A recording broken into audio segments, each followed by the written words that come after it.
نحمده ونصلي ونسلم على رسوله النبي الكريم أما بعد فأعوذ بالله من الشيطان الرجيم بسم الله الرحمن الرحيم والذين جاهدوا فينا لنهدينهم سبلنا صدق اللہ العلی العظیم وصدق رسولہ النبی الکریم۔ معزز حاضرین و ناظرین گرامی قدر، عزیز طلباء و طالبات، آج ہمارا موضوع ہے مستحوی معاشرے کا قیام اور اس کے لیے لاہے عمل کا اہتمام۔ باری تعالیٰ نے سورہ العنکبوت کی آیت نمبر 69 میں ارشاد فرمایا والذین جاہدوا فینا لنہدینہم سبلنا، فرمایا جو لوگ ہماری راہ میں کوشش کرتے اور مشقت اٹھاتے ہم ضرور بضرور انہیں اپنی راہیں دکھائیں گے۔ حاضرین و ناظرین گرامی قدر، جو لوگ کسی بھی میدان میں اللہ کی رضا اور خوشنودی کے لیے جد و جہد کرتے ہیں، باری تعالیٰ ان کی جد و جہد کو ثمر آور کرتا ہے اور ان کی سعی و کاوش کو نتیجہ خیز بناتا ہے اور کامیابی و کامرانی کو ان کے مقدر کرتا ہے۔ یہ آیت عرفان ذات اور عرفان معاشرہ سے لے کر عرفان الہی تک ہم کو پہنچاتی ہے۔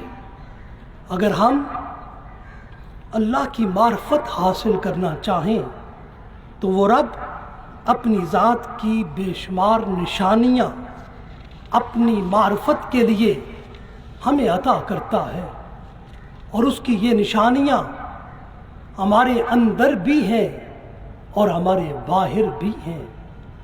یہ نشانیاں کائنات نفس میں بھی ہیں اور کائنات آفاق میں بھی ہیں۔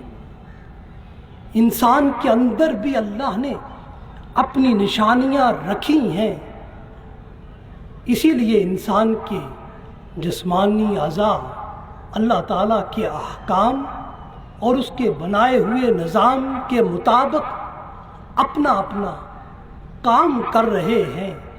ہمارا جگر خوراک سے خون بنا کر ہماری رگوں کو پہنچا رہا ہے اور فاضل چیزوں کو ہمارے مثانے کی طرف بھیج رہا ہے۔ ہمارا معدہ ہماری غذا کو ہضم کر رہا ہے اور فاسد مادوں کو ہماری بڑی آنت کی طرف دھکیل رہا ہے، اور کائنات خارج میں اللہ اپنی نشانیاں ہمیں یوں دکھا رہا ہے کہ سورج طلوع ہو کر دن کو روشن کر رہا ہے تاکہ لوگ کاروبار حیات کو سر انجام دے سکیں، اور سورج غروب ہو کر رات کو لانے کا باعث بن رہا ہے تاکہ لوگ دن بھر کی تھکاوٹ رات کے آرام کے ذریعے ختم کر سکیں۔ حاضرین و ناظرین گرامی قدر، اس سارے نظام انفس اور کائنات خارج و آفاق میں وحدت امر اور یکجہتی حکم کا تصور ہمارے سامنے آتا ہے، اور نظام کائنات کی وحدت اس نظام کو چلانے والے کی وحدت اور توحید پر بہت بڑی علامت اور دلیل بن کر ہمارے سامنے آتی ہے۔ غرض ہے کہ جو انسان بھی جاہدوا والذین جاہدوا فینا کا پر عمل کرتا ہے، اس کا عمل کا مقصد منتہا للہ، اللہ کی رضا اور اللہ کی خوشنودی ہوتی ہے، تو وہ عمل اللہ کی مدد و نصرت سے والذین جاہدوا فینا بن جاتا ہے۔ اس عمل کو کامیابی سے ہم کنار کرنے کی ضمانت آیا کریمہ کا یہ حصہ دیتا ہے۔ لَنَهْدِيَنَّهُمْ ہدایت الہیہ ایصال الی المطلوب کی منزل پر انسان کو فائز کرتی ہے۔ حاضرین و ناظرین گرامی قدر، اگر ہم اپنا مقصد کسی عظیم عمل کو بنا لیں تو رب کا وعدہ ہے لَنَهْدِيَنَّهُمْ کہ ہدایت کا چشمہ ہماری بارگاہ سے جاری ہو جائے گا۔ انسان کو پل پل لمحہ لمحہ ہدایت ربانی ملتی رہے گی اور وہ منزل کی طرف بڑھتا رہے گا۔ حاضرین و ناظرین گرامی قدر، والذین جاہدوا میں لفظ جاہدوا جاہدہ یجہد کا معنی کوشش کرنا ہے، جبکہ جاہدہ باب مفعلہ سے اس کا معنی مقابلہ کرنا ہے، اور یہ باب مفعلہ کا صیغہ ہے، اس میں مبالغے کا مفہوم پایا جاتا ہے۔ اور جاہدوا کا معنی یہ ہے کہ کسی کے مقابلے کے لیے اپنی پوری کوشش صرف کر دینا، لگا دینا جاہدوا کہلاتا ہے۔ تمام تر رکاوٹوں کی پرواہ کیے بغیر اپنی ساری صلاحیتیں، اپنی ساری استعدادیں صرف کر دینا، لگا دینا جاہدوا کا تصور رکھتا ہے، حتیٰ کہ اپنے مقصد حیات کو حاصل کرنے کے لیے اپنی جان سے بھی گزر جانا جاہدوا فینا ہے۔ اور حاضرین گرامی قدر، جاہدوا میں اپنے نفس کی بھی باطل اور بے مقصد خواہشات کا انسان مقابلہ کرتا ہے۔ ایسی خواہشات نفس جو انسان کو اپنا غلام بنا لیتی ہیں، اور اعلیٰ مقصد کی جد و جہد میں وہ خواہشات مزاحم ہو جاتی ہیں، اور انسان کو اپنی جد و جہد کو منزل آشنا کرنے کے لیے اندرونی اور بیرونی خطرات اور سازشوں سے بھی مقابلہ کرنا پڑتا ہے، جس کا عمل والذین جاہدوا فینا کی روح رکھتا ہے۔ وہی فرد شر انسان اور شر شیطان سے محفوظ رہ سکتا ہے، وگرنہ انسانی شر سازش کے ذریعے اور شیطانی شر اسیب اور جادو کے ذریعے انسان کو زیر کر لیتا ہے اور اپنی منزل سے ہٹا دیتا ہے۔ حاضرین و ناظرین گرامی قدر، انسانی جد و جہد ہمیشہ انسان کے مقصد حیات کے گرد گھومتی ہے۔ ہمیں اپنے مقصد حیات کے لیے دنیا کے فلاسفر، حکماء، بڑے بڑے حکمت داں اور نکتہ داں زعماء سے اپنے مقصد حیات کو ہمیں نہیں سمجھنا ہے، بلکہ اپنی جان کے خالق اور اپنے وجود کے مالک اس ذات سے جو سب کا رب العالمین ہے، اس سے ہمیں اپنی زندگی کے مقصد کو سمجھنا اور جاننا ہے۔ قرآن بیان کرتا ہے، سورہ الذاریات کی آیت نمبر 56 ہے، وَمَا خَلَقْتُ الْجِنَّ وَالْإِنسَ إِلَّا لِيَعْبُدُونَ، فرمایا کہ میں نے انسانوں اور جنوں کو اس لیے پیدا کیا ہے کہ وہ میری بندگی و عبادت کریں۔ حاضرین و ناظرین گرامی قدر، قرآن انسان کے مقصد حیات کو بیان کرتا ہے کہ کوئی انسان بھی اپنی زندگی میں یہ تصور نہ کرے کہ وہ عبث پیدا کیا گیا ہے، فضول پیدا کیا گیا ہے، اس کی زندگی کا کوئی مقصد نہیں ہے۔ اس لیے قرآن نے اس سوچ کو بھی یوں مخاطب کیا ہے۔ سورہ المومنون کی آیت نمبر 115 میں ارشاد فرمایا، افحسبتم انما خلقناکم عبثا، کیا تم یہ سمجھتے ہو کہ ہم نے تمہیں بیکار پیدا کیا ہے؟ تو فرمایا ہرگز ہرگز نہیں، تم بیکار پیدا نہیں ہوئے، تم با مقصد تمہاری تخلیق ہوئی ہے۔ اور وہ زندگی جس کو قرآن نے کہا کہ تم عبادت اور عرفان الہی کے لیے تمہیں یہ زندگی دی گئی ہے، اب عبادت الہیہ کے ذریعے اس کی ذات کا عرفان کیوں کر ہمارے لیے ممکن ہے، اس کا راستہ بھی قرآن نے واضح کر دیا ہے کہ وہ راستہ اللہ کی ذات کی پہچان کا، اس کی شناخت کا مسلسل جد و جہد سے عبارت ہے، اکثر عمل سے عبارت ہے، عرفہ صحیح سے عبارت ہے اور بہترین فعل سے عبارت ہے۔ اس لیے سورہ الملک کی آیت نمبر 2 میں ارشاد فرمایا الذی خلق الموت والحیات لیبلوکم ایکم احسن عملا، وہ ذات ہے جس نے موت و حیات کو اس لیے خلق کیا ہے کہ وہ تمہیں آزمائے کون ہے جو تم میں سے اچھے عمل کرنے والا ہے۔ حاضرین و ناظرین گرامی قدر، شاہراہ حیات پر چلتے چلتے انسان ذریعہ حیات اور مقصد حیات کو گڑبڑ کر دیتا ہے اور دونوں کو اپنے ذہن میں مکس کر لیتا ہے، اور عام دنیاوی زندگی میں اگر کسی سے سوال کرے کہ تمہارا مقصد حیات کیا ہے، کوئی اس کا جواب یوں دیتا ہے کہ مجھے ڈاکٹر بننا ہے، کوئی کہتا ہے مجھے انجینئر بننا ہے، کوئی بیرسٹر ہونے کو اپنا مقصد حیات جانتا ہے، کوئی پروفیسر بننے کو اپنا مقصد حیات جانتا ہے، کوئی کسی پروفیشن میں آنے اور کسی بڑے منصب کو حاصل کرنا اپنا مقصد حیات سمجھتا ہے۔ یہ سارے عہدہ و مناصب انسان کے مقصد حیات ہرگز نہیں ہے، بلکہ یہ سارے ذرائع حیات ہیں۔ ان کے ذریعے انسان اپنی حیات کو باقی رکھتا ہے، اپنی زندگی کا نظام ان کے ذریعے سے چلاتا ہے اور انہی کے ذریعے آمدن اور دولت کو کماتا ہے۔ مقصد اور ذریعہ حیات میں بڑا واضح فرق ہے۔ مقصد حیات ایک مرتبہ متعین ہو جانے کے بعد بدلتا نہیں ہے، جبکہ ذریعہ حیات بدلتا رہتا ہے۔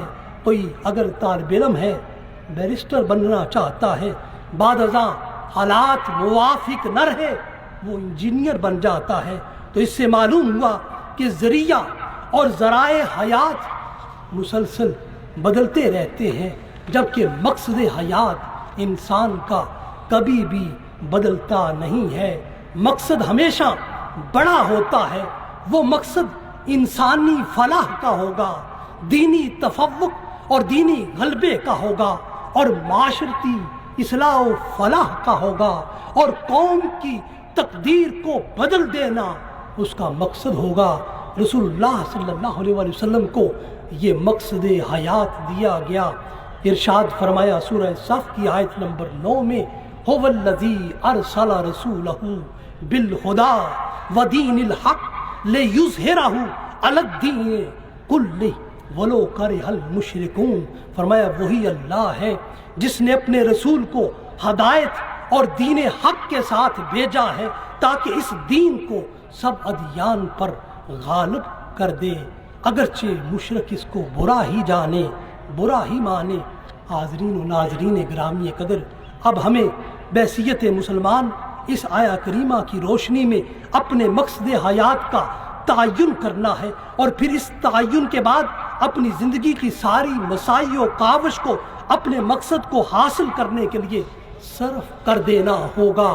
جب رسول اللہ صلی اللہ علیہ وسلم نے اپنے مقصد حیات اور اپنے مقصد بعثت کو حاصل کر لیا تو باری تعالیٰ نے اس امر کی خوشخبری کا اعلان یوں کیا۔ سورہ المائدہ کی آیت نمبر 3 میں ارشاد فرمایا الیوم اکملت لکم دینکم واتممت علیکم نعمتی وردیت لکم الاسلام دینا۔ آج میں نے تمہارے لیے تمہارے دین کو مکمل کر دیا ہے اور اپنی نعمت تم پر پوری کر دی ہے، اور تمہارے لیے اسلام کو بطور دین پسند کر لیا ہے۔ حاضرین و ناظرین گرامی قدر، رسول اللہ صلی اللہ علیہ وآلہ وسلم نے اپنی بعثت اور اپنی ذمہ داری نبوت کے بعد اپنی اس ذمہ داری کی ادائیگی کے لیے اپنی زندگی کے شب و روز ایک کر دیے، دن ہو یا رات، ہر وقت اپنے مقصد بعثت کو حاصل کرنے کے لیے آپ کوشاں رہے۔ مکہ کی سرزمین کو اپنی دعوت سے 13 سال تک مسلسل آپ نے ثمر آور کیا، لیکن مطلوبہ نتائج حاصل نہ ہوئے تو آپ نے اپنے مقصد کو پانے کے لیے سرزمین مکہ کے علاوہ دیگر خطوں کو بھی سامنے رکھا۔ بالآخر جب یہ سرزمین مکہ مقصد بعثت کے ابتدائی مرحلے میں نتیجہ خیز نہ ہوئی تو آپ نے ہجرت کا ارادہ اور قصد کر لیا اور سرزمین مدینہ منورہ کو عظیم مقصد بعثت کی تکمیل کے لیے منتخب کر لیا۔ تو مدینہ منورہ کی سرزمین نے آپ کی دعوت کو بڑی جلدی اور بڑی سرعت کے ساتھ قبول کیا۔ آپ کی تشریف آوری کے ساتھ مدینہ منورہ کی سرزمین نے ایک نیا تعارف مضبوط بنیادوں پر اختیار کر لیا۔ مکہ المکرمہ میں اسلام کا پیغام دعوت کے ذریعے پہنچا، جبکہ مدینہ منورہ میں آپ کا پیغام سلطنت و حکومت کے قیام کے ذریعے پہنچا۔ حاضرین و ناظرین گرامی قدر، ایک مسلمان کو اپنی زندگی کو رسول اللہ صلی اللہ علیہ وسلم کی سیرت کی روشنی میں با مقصد بنانا ہے۔ اس اعتبار سے ہر مسلمان کی زندگی کے دو رخ ہیں، ایک اس کی زندگی کا انفرادی رخ ہے، دوسرا اجتماعی رخ ہے۔ انفرادی زندگی کو با مقصد بنانے کے لیے پہلے دین کی تعلیم کو حاصل کرنا ہے، پھر ان تعلیمات دین پر عمل کرنا ہے، بعد ازاں دین کی اس تعلیم اور دین کے اس عمل کی تبلیغ کر کے دوسرے لوگوں کی زندگیوں کو بدلنا ہے، دوسرے لوگوں کی زندگیوں کو سنوارنا ہے۔ اسلامی اور انسانی زندگی کو با مقصد بنانے کے لیے پہلی چیز طلب علم ہے۔ علم ایک مؤثر ذریعہ ہے، اس لیے رسول اللہ صلی اللہ علیہ وسلم نے ہر مسلمان پر طلب علم کو فرض ٹھہرایا ہے اور ارشاد فرمایا طلب العلم فریضۃ علی کل مسلم و مسلمۃ، فرمایا ہر مسلمان مرد و عورت پر علم حاصل کرنا فرض ہے۔ بدقسمتی سے یہ امت مقصد حیات سے کیسے آشنا ہو سکتی ہے؟ اس لیے کہ دنیا میں سب سے زیادہ جاہل اور پست یہ امت ہے۔ اس کے مقابلے میں دوسری اقوام اور دوسرے مذاہب اور دوسری زیادہ تعلیم یافتہ ہیں، باوجود اس کے کہ اسلام نے تعلیم پر بہت زیادہ زور دیا ہے۔ آج علم سے لا تعلقی ہی ہماری پسماندگی اور تنزلی کی سب سے بڑی وجہ ہے۔ ہر مسلمان کو رسول اللہ صلی اللہ علیہ وسلم نے اپنی سیرت کے ذریعے تحصیل علم پر کاربند کیا ہے اور اس کے ساتھ ساتھ غیر مسلموں کے لیے تبلیغ پر ہر مسلمان کو مامور کیا ہے۔ اگر کوئی بھی حکومت اپنے سارے لوگوں کو تعلیم یافتہ اور خواندہ بنانا چاہے تو بہت ہی تھوڑے عرصے میں وہ یہ وظیفہ سر انجام دے سکتی ہے، مگر اس ٹارگٹ کو حاصل کرنے کے لیے لیڈرشپ کا ارادہ، عزم اور قوت فیصلہ چاہیے۔ آج اس قوم کو تعلیم سے آراستہ کر دیا جائے تو اس کی تقدیر بدل جائے گی اور یہ اپنے مقصد حیات سے آشنا ہو جائے گی۔ حاضرین و ناظرین گرامی قدر، رسول اللہ صلی اللہ علیہ وآلہ وسلم نے اپنے اصحاب کو مقصد حیات سے آشنا کرنے میں سب سے پہلے ان کو تعلیم دی ہے، ان کے ذہن بنائے ہیں، ان کو تربیت دی ہے، اور تعلیم و تربیت کے عمومی عمل میں آپ تمام صحابہ اکرام کو شریک کرتے تھے اور ان سے مختلف مسئلوں پر مشاورت کرتے تھے، اور یوں ان کے اس عمل کے ذریعے بھی تعلیم دیتے تھے اور ان کی تربیت بھی کرتے تھے۔ اصحاب صفہ نے بہت زیادہ وقت رسول اللہ صلی اللہ علیہ وسلم سے تعلیم و تربیت کے لیے وقف کیا ہوا تھا، اور رسول اللہ سے خصوصی فیضان رسالت انہوں نے حاصل کیا۔ اسلام کے پیغام کو مختلف اقوام اور بلاد عامہ میں عام کرنے کے لیے رسول اللہ صلی اللہ علیہ وسلم نے اپنے انہی تربیت یافتہ اصحاب صفہ ان میں سے انتخاب کرتے تھے اور انہی کو کسی قوم کی طرف بھیجتے تھے۔ آپ کی مجلس میں مقصد حیات سے آشنا ہونے کے لیے ہر قوم کے افراد آتے تھے۔ آپ کی مجلس میں روم سے آئے ہوئے صہیب رومی بھی موجود ہوتے تھے، ایران و فارس سے آئے ہوئے حضرت سلمان فارسی بھی حاضر ہوتے تھے، اور سرزمین حبش سے آئے ہوئے حضرت بلال حبشی بھی آپ کی چوکھٹ پر نظر آتے تھے۔ یہ سب مختلف خطوں، مختلف قوموں اور مختلف نسلوں اور مختلف زبانوں اور مختلف رنگوں کے حامل افراد صحبت و سنگت رسول میں ہر وقت موجود ہوتے تھے۔ دنیا کو بڑا ہی عجیب نظارہ رسول اللہ صلی اللہ علیہ وسلم کی تعلیم و تربیت اور آپ کے عطا کردہ مقصد حیات نے دکھا دیا تھا کہ ان سب کو آپ نے بھائی بھائی بنا دیا تھا۔ ان سب کی پہچان انما المؤمنون اخوہ بن چکی تھی۔ حاضرین و ناظرین گرامی قدر، ہر قوم کے فرد کو اپنے انفرادی مقصد حیات کو سامنے رکھتے ہوئے اجتماعی مقصد حیات کو بھی مد نظر رکھنا ہوتا ہے، تبھی کوئی قوم زندہ قوم بن سکتی ہے۔ انفرادی زندگی کے مقصد حیات پر ہی اگر زور دیا جائے اور اجتماعی مقصد حیات کو نظر انداز کر دیا جائے تو پھر بغداد جیسے حالات پیدا ہو جاتے ہیں، اس لیے کہ وہاں بڑے بڑے اہل علم علماء موجود تھے، مگر زوال بغداد کے وقت ان سب کی گردنیں بھی کاٹی گئیں، اور یہ انفرادی طور پر زندگی میں بڑے باشعور تھے مگر اجتماعی شعور اپنی قوم کو نہ دے سکے تھے۔ اگر اجتماعی شعور قوم کو دیا ہوتا اور قوم کا اجتماعی شعور زندہ ہوتا تو عراق و بغداد کی وہ تباہی نہ ہوتی جس کے بارے میں تاریخ کے اوراق آج ہمیں بتاتے ہیں۔ حاضرین و ناظرین گرامی قدر، اجتماعی شعور زندہ ہونے پر یہ قوم بغیر تلوار اور بغیر تیر اور بغیر اسلحہ کے بھی اپنے بازوؤں کی قوت سے بھی دشمن کا مقابلہ کر سکتی ہے، اور یہ کبھی بھی ناکام نہیں ہو سکتی۔ جس قوم میں اجتماعیت ہو وہ کبھی بھی نہیں مرتی، اور جس قوم کی اجتماعیت مر جائے وہ قوم زندہ ہوتے بھی مردہ ہو جاتی ہے۔ ہماری قوم کی اجتماعیت کو سب سے زیادہ نقصان سیاست اور مذہب کے غلط استعمال نے دیا ہے۔ ہم نے پوری قوم میں سیاست کے نام پر ایک دوسرے سے نفرت اور حقارت پیدا کی ہے، اور مذہب کے نام پر ایک دوسرے کے خلاف فرقہ واریت اور مذہبی جنونیت کو ہوا دی ہے۔ آج الا ماشاء اللہ نہ کوئی سیاستدان اجتماعیت کی دعوت دیتا ہے اور نہ ہی مذہب کا کوئی مبلغ الا ماشاء اللہ عملی اجتماعیت کا نام لیتا ہے، جس کی وجہ سے یہ قوم اپنا کوئی اجتماعی تشخص نہیں رکھتی ہے۔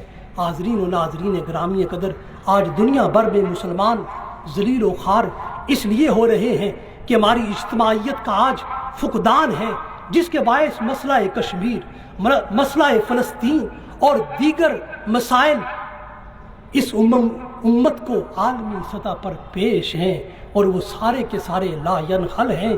حاضرین و ناظرین گرامی قدر، اجتماعی مقصد حیات کو حاصل کرنے کے لیے ہمیں 3 اقدامات کرنے ہیں۔ سب سے پہلے قوم کی ذہن سازی کرنا ہوگی، اس کے ذہین افراد کو سرگرم کرنا ہوگا، اور پھر ان افراد کی معاشی کفالت کرنا ہوگی۔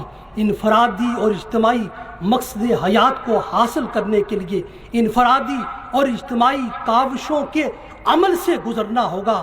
اگر آپ اپنا کوئی مکان تعمیر کرنا چاہتے ہیں تو اس مقصد کے لیے سب سے پہلے آپ کو اینٹوں کی ضرورت ہوگی۔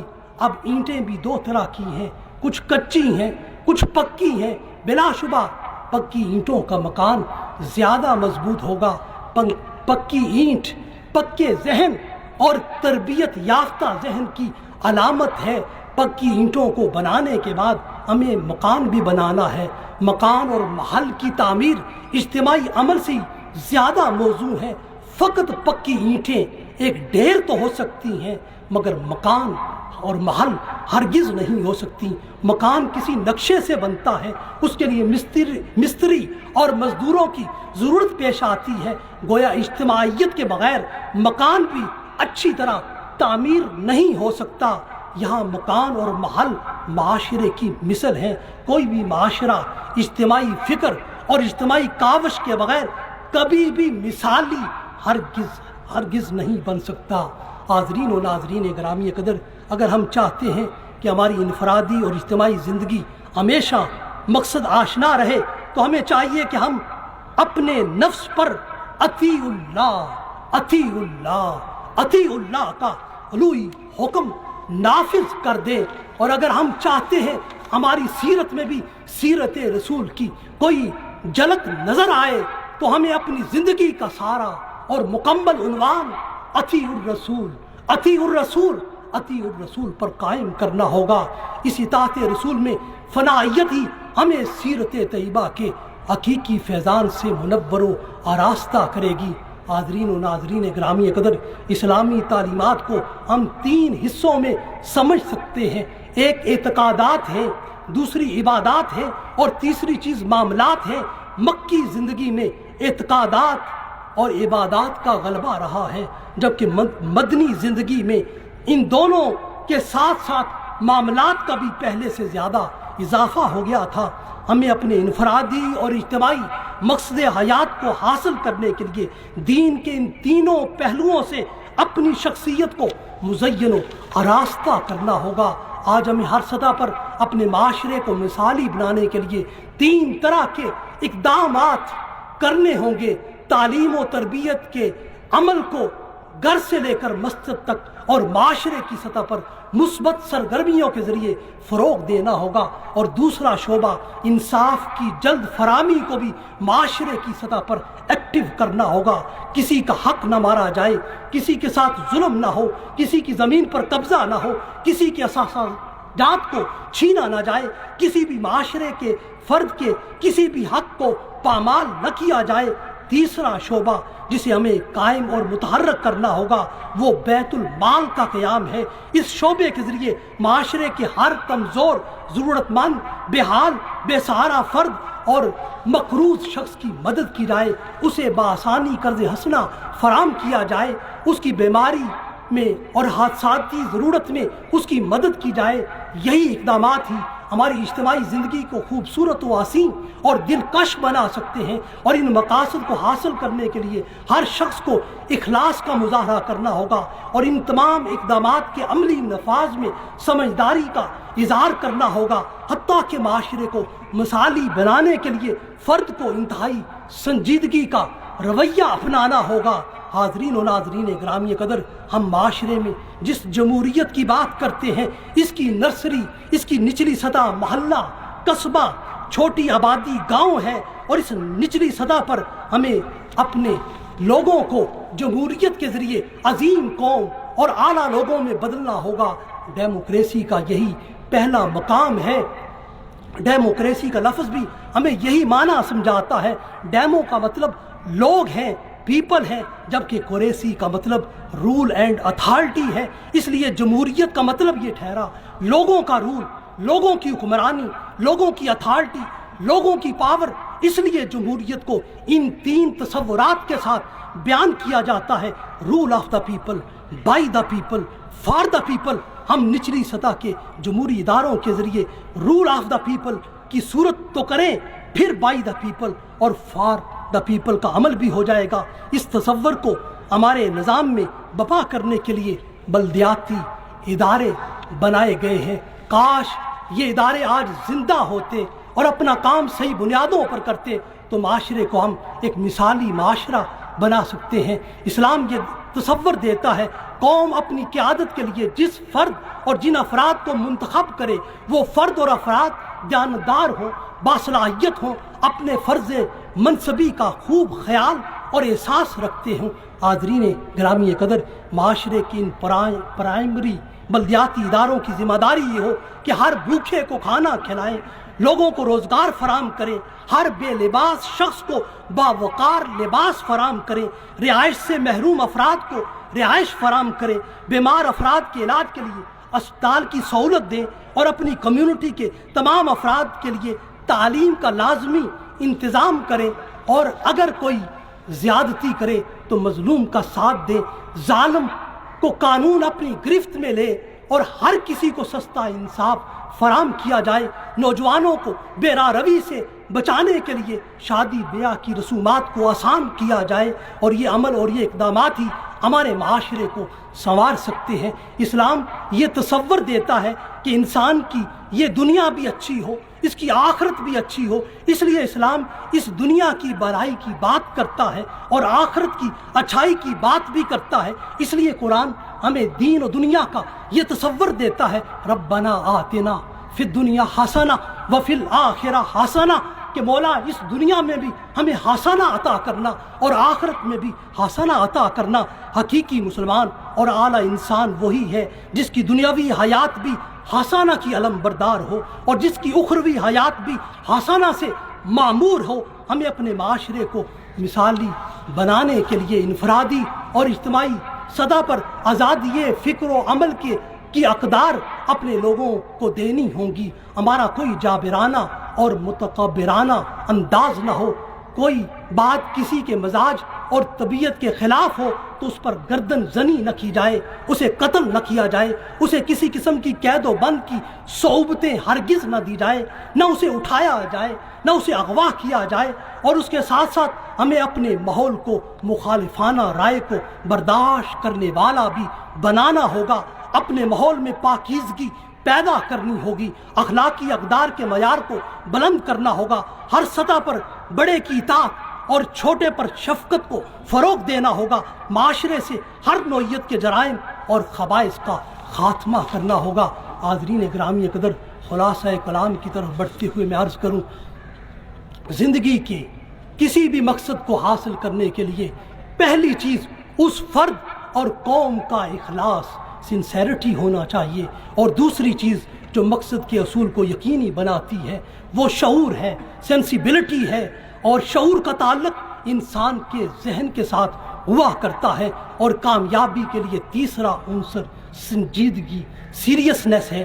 اگر ہم اپنے مقصد کے اصول کے لیے سنجیدگی اختیار نہیں کرتے تو کبھی بھی کامیابی ہمارا مقدر نہیں بن سکتی۔ ایک عام فرد سے لے کر ایک طالب علم تک کوئی بھی شخص کامیابی کے ان تینوں عناصر کو کما حق کو اپنا کر ہی کامیاب ہو سکتا ہے۔ اگر کوئی طالب علم ہے وہ اپنے امتحان اور کامیابی کے لیے مخلص نہیں ہے اور نہ ہی اپنی کامیابی کا کامل اور اکمل شعور رکھتا ہے، بلکہ وہ اپنے امتحان کو بے شعوری کے ساتھ دیکھتا ہے، تو وہ ہرگز امتحان میں کامیاب نہیں ہو سکتا۔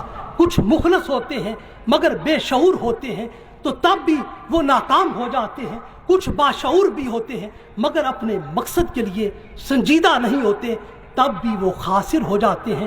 غرضے کے تینوں عناصر میں سے کسی ایک کی کمی بھی کامیابی سے ہمیں محروم کر دیتی ہے۔ اخلاص، شعور، سنجیدگی، یہ تینوں عوامل انسانی کامیابی کے لیے ذہنی عناصر کی حیثیت رکھتے ہیں۔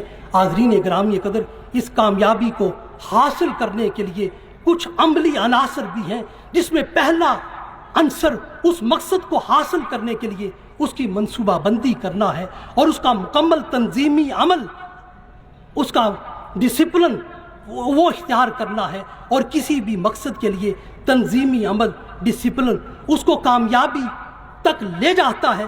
جب رسول اللہ صلی اللہ علیہ وسلم کا غزوہ بدر میں کفار اور مشرکین کے ساتھ سامنا ہوا تو آپ نے اپنے اصحاب کو ان کے سامنے ایک تنظیمی عمل ڈسپلن کے ساتھ اتارا، جبکہ کفار اور مشرکین تنظیمی عمل سے دہی دامن تھے، وہ ایک جمع غفیر کی صورت میں جمع تھے اور ان کو اپنی عددی کثرت پر بڑا ناز تھا۔ یہ مسلمانوں سے 3 گنا زیادہ تھے مگر بد نظم تھے، ان ڈسپلنڈ تھے، ان میں سرے سے کوئی تنظیمی عمل، ڈسپلن موجود نہ تھا۔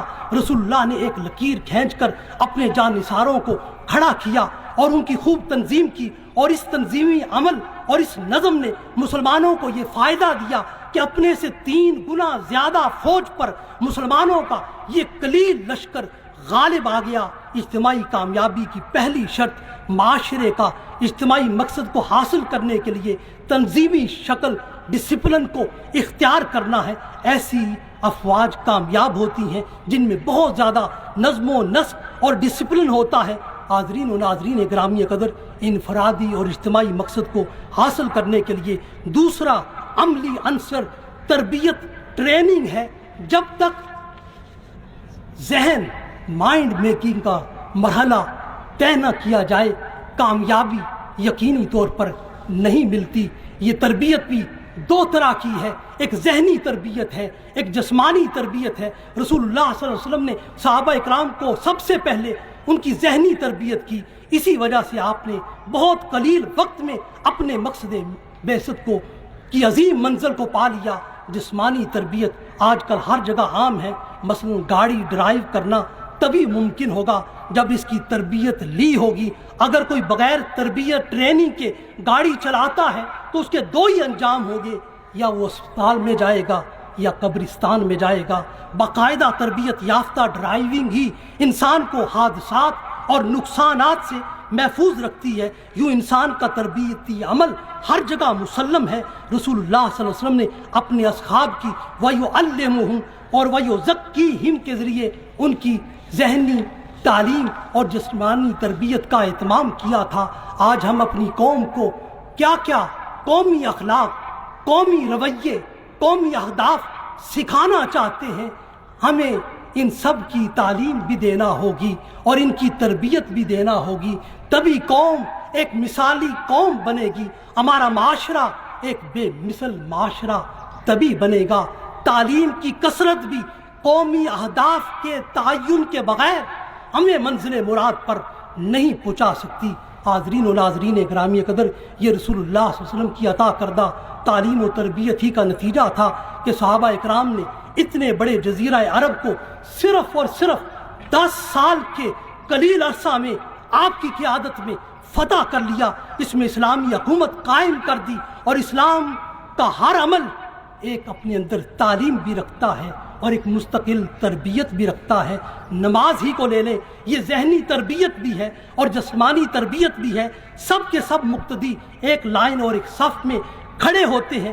امام رکوع کرتا ہے تو سب کے سب رکوع کرتے ہیں، امام سجدہ کرتا ہے تو سب کے سب سجدہ کرتے ہیں۔ اسی طرح ہر عمل صلات میں ہر مقتدی امام کی اتباع اور پیروی کرتا ہے۔ یوں نماز کا عمل قوم مسلم کی ذہنی تربیت بھی کرتا ہے، جسمانی تربیت بھی کرتا ہے۔ اس عمل کا مقصد کسی ایک امام، کسی ایک راہبر، کسی ایک رہنما کی اطاعت اور پیروی کرنا ہے، اور اسی کردار کے ذریعے کسی عمل کی اجتماعی تکمیل ہوتی ہے۔ اور اس سے معلوم یہ ہوتا ہے کہ قوم کی اجتماعی کامیابی کے لیے قوم کی اجتماعی تعلیم، اجتماعی تنظیم اور اجتماعی تربیت لازمی ہے، تبھی قومی مقصد حاصل ہو سکتا ہے۔ حاضرین گرامی قدر، ہمیں ہر سطح پر معاشرتی برائیوں کو قتل کرنا ہوگا، ختم کرنا ہوگا، جڑ سے اکھاڑ پھینکنا ہوگا، معاشرتی اچھائیوں کو زندہ کرنا ہوگا۔ ہمیں بحیثیت مسلمان اس مسلمانی کردار کو، اس اسلامی کردار کو اپنانا ہوگا کہ ایمان والے تو وہ ہیں جو تأمرون بالمعروف، نیکی کا حکم دیتے ہیں، وتنہون عن المنکر، برائی سے روکتے ہیں، اور معاشرے میں کسی بھی اچھائی کو قتل کرنا، تمام اچھائیوں کو قتل کرنا اور ختم کرنا ہے، اور کسی ایک اچھائی کو زندہ کرنا، سارے معاشرے کی اچھائی کی قدروں کو زندہ کرنا ہے۔ یہ ایسے ہی ہے جیسے قرآن حکیم نے ایک انسانی جان کے ناحق قتل کو تمام انسانوں کا قتل قرار دیا ہے، ایک انسانی جان کی حفاظت کو کل انسانی جانوں کی حفاظت قرار دیا ہے۔ اس لیے فرمایا سورہ المائدہ کی آیت نمبر 32 میں، من قتل نفسا بغیر نفس او فساد فی الارض فکأنما قتل الناس جميعا ومن احیاها فکأنما احیا الناس جميعا، جس نے کسی جان کو بغیر کسی نفس یا زمین میں فساد مچائے بغیر بلا وجہ قتل کر دیا تو اس نے گویا تمام انسانوں کو قتل کر دیا ہے، اور جس نے کسی ایک انسان کی جان کو بچایا تو اس نے کل انسانی جانوں کو بچایا ہے۔ حاضرین و ناظرین گرامی قدر، اسلام تو ایک نفس اور ایک جان میں کل جہاں کا تصور رکھتا ہے، اور سب سے زیادہ اسلام اجتماعیت پر زور دیتا ہے، اور اس حقیقت کو ید اللہ علی الجماع کے تصور کے ساتھ قرآن اور حدیث مبارکہ اور اسلام کی مجموعی تعلیمات بیان کرتی ہیں۔ جس فعل کو ساری قوم مل کر کرے تو اس میں اللہ کی مدد شامل حال ہو جاتی ہے۔ حاضرین و ناظرین گرامی قدر، بدقسمتی سے آج تک ہم نے من حیث المجموع اس قوم کو کوئی قومی ہدف نہیں دیا ہے، کوئی قومی شعور نہیں دیا ہے، کوئی قومی اخلاق نہیں دیا ہے، کوئی قومی مقصد نہیں دیا ہے، اور کوئی قومی نصب العین نہیں دیا ہے۔ اس لیے ہم انفرادی زندگی میں بھی بے مقصد ہیں اور قومی زندگی میں بھی بے مقصد ہیں۔ ہماری انفرادی کاوشیں بھی بے شمار ہیں اور اجتماعی کاوشیں بھی بے حساب ہیں، مگر ان کی سمت متعین نہیں ہے، ان کا رخ مقرر نہیں ہے۔ ہم من حیث القوم اس اونٹنی کی طرح ہیں جو بے لگام ہے، جو بے مہار ہے، جو بغیر کسی مقصد کے چلی جا رہی ہے۔ ہماری انفرادی اور اجتماعی حالت بقول اقبال یہ ہے کہ ہم اپنے انفرادی اور اجتماعی مقصد کو بھول چکے ہیں۔ ہمارا نغمہ کیا تھا ہم اس کو چھوڑ چکے ہیں۔ آئیے ہم انفرادی اور اجتماعی سطح پر اپنے اصل نغمے، اصل مقصد کو پہچانے، اپنی قوم اور اپنی ناقہ بے زمام کو پھر سے مقصد اور منزل کی قطار میں شامل کر کے اس قوم کو ایک عظیم قوم بنا دے، اس کے معاشرے کو ایک مصطفی، ایک مثالی معاشرہ بنا دے، اور اقبال کی طرح ہر کوئی اور ہر ایک صاحب درد اپنی قوم کی ناقہ بے زمام کو قطار می کشم کا فریضہ سر انجام دیتا ہوا نظر آئے۔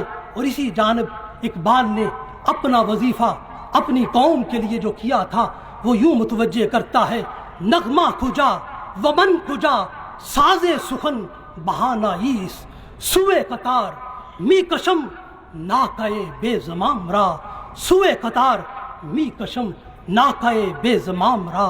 آئیے آج ہر سطح کے تمام اساتذہ، اسکولوں، کالجوں، یونیورسٹیوں اور تمام طلباء، ہر سطح کے اور تمام تعلیم یافتہ حضرات، تمام درد دل رکھنے والے احباب اپنی قوم کے لیے یہ فریضہ سر انجام دیں: سوئے قطار می کشم